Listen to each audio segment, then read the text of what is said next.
አላህ በሁለት መንገድ ይፈትነናል ወይ በጸጋ ኒዕማ በመስጠት ወይም በመከልከል ሁለቱም ሰብርና ሹክር ይፈልጋሉ ጸጋም ሰብር ይፈልጋል ትግስት ይፈልጋል ምስጋና ይፈልጋል ያን ማጣትም ትግስት ይፈልጋል ምስጋና ይፈልጋል እነዚህን ሁለት ነገሮች በማሟላት ውስጥ ዘላለማዊ የሆነ ሐያት ይጠብቀናል አላህ Subhanahu Wa Ta'ala ሱረቱል ፋቲሐን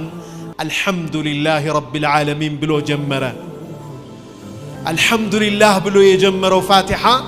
ምን ብሎ ዱዓ ጨረሰ አንዓምተ ዐለይሂም በእነሱ ላይ ጸጋህን ያዋልክላቸውን ሰዎች ጎዳና ምራን የነኛ ሰዎች ጎዳና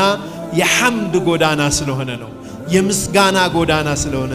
የግራቲቲዩድ አላህን የማመስገን ጎዳና ስለሆነ ማለት ነው ጀነት ሲገቡ መጨረሻ ደግሞ ወአኺሩ ዳዕዋሁም